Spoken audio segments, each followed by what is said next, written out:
Very good morning, students. Welcome to another class with me. In the last class, I had introduced the poem The Road Not Taken, which is written by Robert Frost. I had read the poem and I had also asked you children to find out the rhyming scheme of this poem. Rhyme scheme is one of the most important devices, the poetic devices that is used in poetry.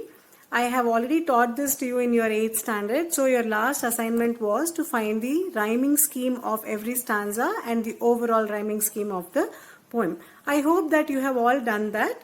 Today we'll take it up further from here. I'll give a little detail about the poem as well as the poet, and then we'll continue with the poetic devices as well as the explanation part of the poem stanza by stanza. Let's start with understanding a few details about the poet. The poet's name is Robert Frost. I had shared the images of this poet in the previous video also. These are the pictures which are taken during his different ages, during his different phases of life. So I have listed a few details about this poet Robert Frost, who is quite popular, and we may come across more of his poems in the years to come. So he was an American, born in America. He was born in the year 1874 and he lived till 1963. To enhance his skills, to learn further, once he started failing in his writing in America, he chose to shift to England so that he can try on his writing skills and his future based on his writing. So he goes to England and he becomes a successful writer, and then he comes back to America once he was established as a writer, accepted as a good writer. He came back to America and he rose to fame by winning 4 awards, 4 times the Pulitzer Awards. So Pulitzer is an award which is given in the field of newspapers, magazine, journalism, writing, poetry and literature. So because of his work, he was awarded the Pulitzer Award 4 times during his lifetime. And he met 2 of the very famous poets. One of them was Edward Thomas, and Robert Frost and Edward Thomas became very thick friends. And they became so close that Edward and Robert used to go on walks. And Edward Thomas was more fond of walking in the jungle area, that is the woods, walking inside the wood areas. So Robert Frost always had the idea of teasing his friend Edward Thomas for his choice. The choice was to walk near the jungles. So what happened during the year 1914? You all remember from your history lessons and the best Christmas present in the world from your 8th standard that in the year 1914, the First World War had broken out. And in the year 1915, Robert Frost chose to write this poem, The Road Not Taken, which was intended to be a joke for his friend Edward Thomas.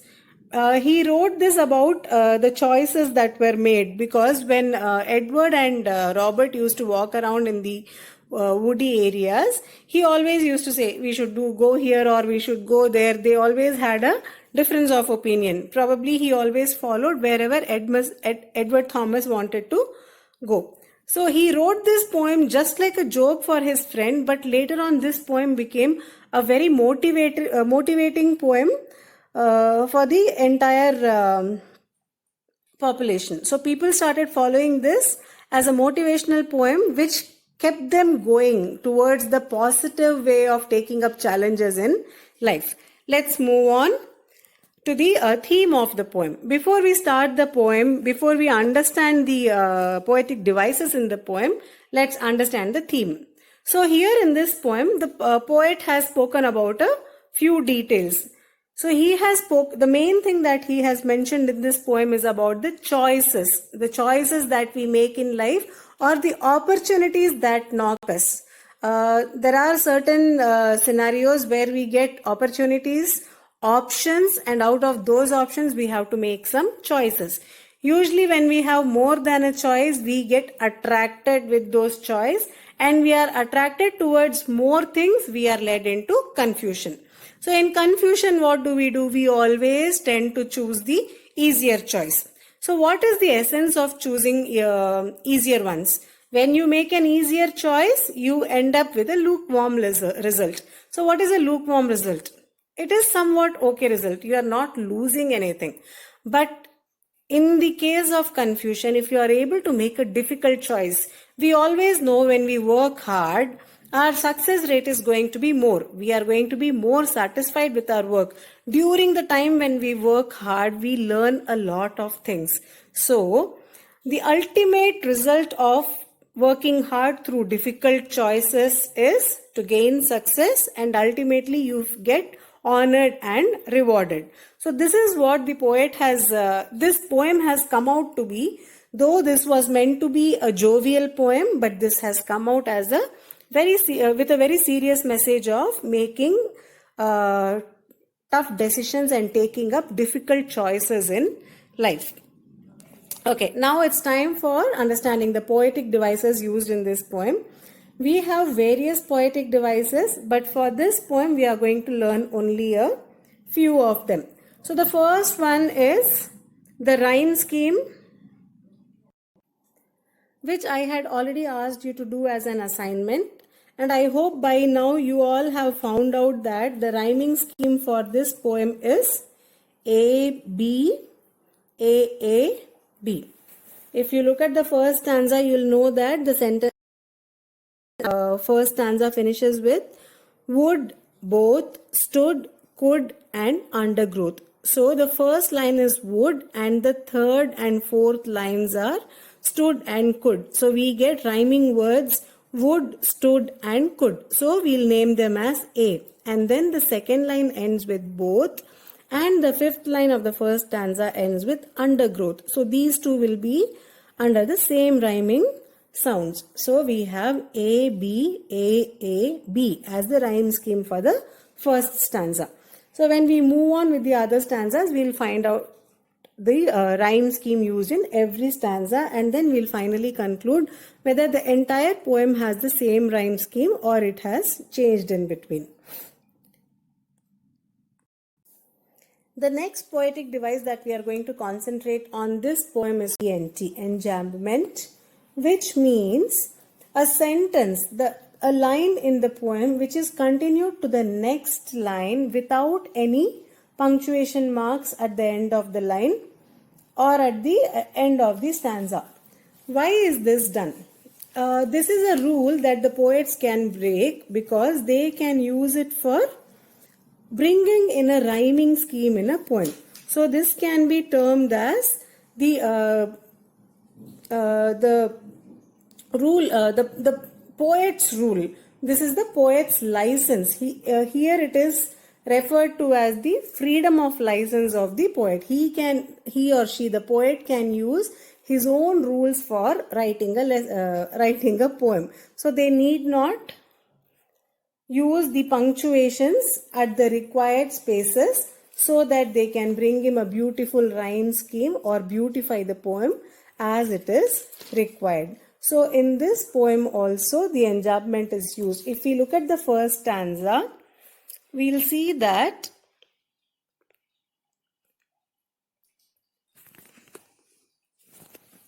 in the second, third and fourth lines, he has not used any punctuation towards the end of the lines. So the poetic device enjambment is also used in this poem. Another important poetic device used in the poem is a metaphor. Now we should know what a metaphor is. Metaphor is comparing one object with another object without the use of a word like as or like. Do you remember, children? We compare two things using the word as fast as a lion, or we say as brave as a soldier, or we use the word like for comparing something beautiful like a rose. So instead of using the words as or like, we will have a word which is compared to another word which symbolizes something else. So when we move on to the stanzas of the poem, we will be able to identify these devices. And then we have another device called repetition. So repetition means the words which are repeated again in the same line or throughout the poem. And the last one that we'll see in this poem, the last device we'll see in this poem is anaphora. So what is anaphora? Anaphora is when two or more lines of the poem begin with the same words. For example, in the first stanza itself, we have lines 2, 3 and 4 beginning with the same word, that is and. So this is called anaphora. So now what you are going to do is, children, you will take your notebook where you have been writing your grammar practices and note down the devices, the poetic devices which I have mentioned all this time. Make a note of the name of that poetic device and also make a short note of what I have explained about that poetic device.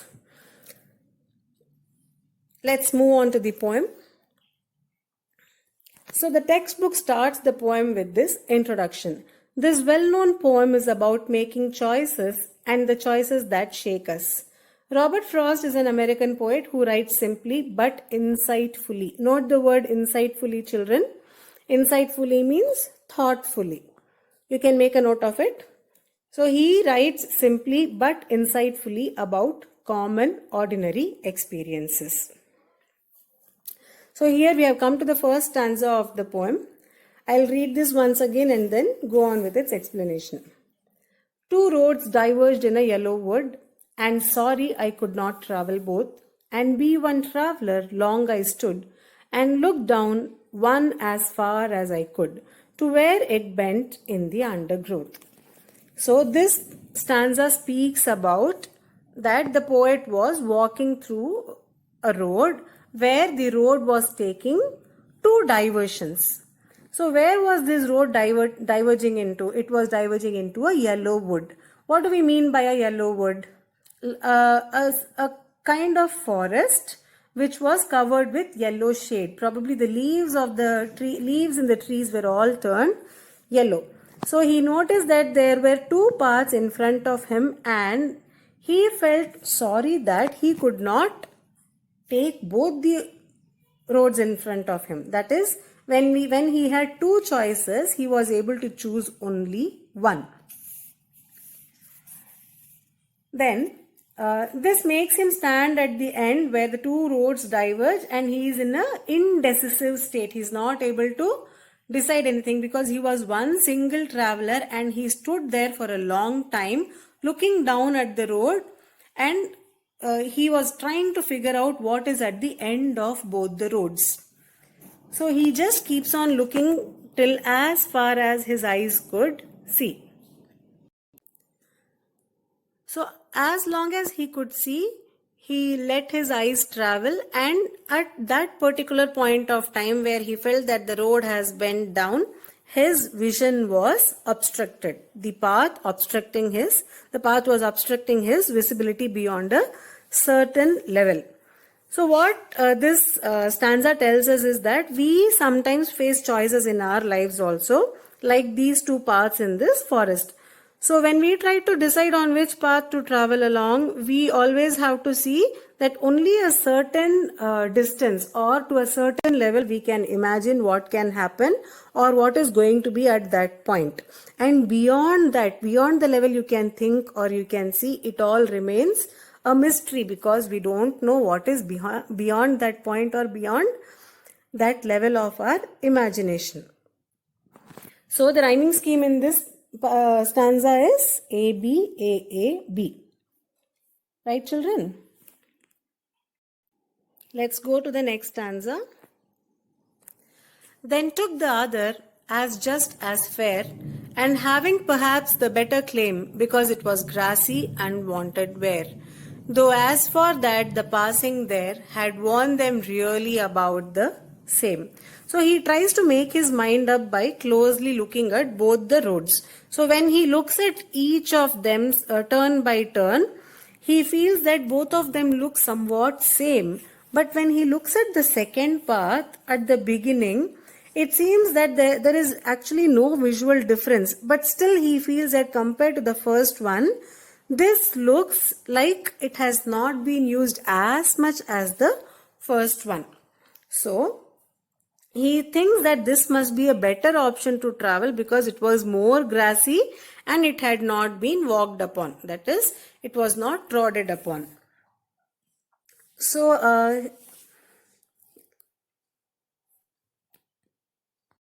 he feels that it was not used so much by others because he felt that it was more grassy and it wanted wear. In the sense, when we walk in a certain place again and again, it is less likely that grass grows in that place. But here in the other one, the poet has written that it was more grassy and wanted wear. Here where WEAR represents the wear and tear, the usage of that particular place.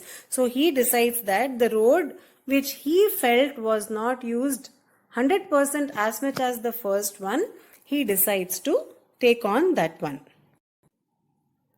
Going on to the third stanza now.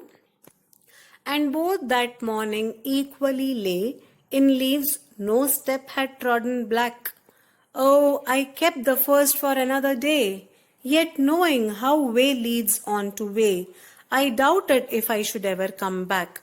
So that morning when he was walking and when he stood in the verge of those two roads which diverged from this single road, he felt that both the roads looked equally laid to him. He realized that both the roads were equally used, but still he decided to take one road according to him, which he felt that was less used. And he saw that both the roads had equal number of had leaves equally laid on them, and there were no steps which had walked on that. So he decides that he will take the second road, and the first road he decides to keep for traveling some other day. Yet knowing how way leads on to way. So he sees that one way leads to the other and to the other. So it just goes on and on. And then he gets a doubt whether he'll even come back to this place to take the other road which he has kept for traveling on some other day. Stanza 4. I shall be telling this with a sigh.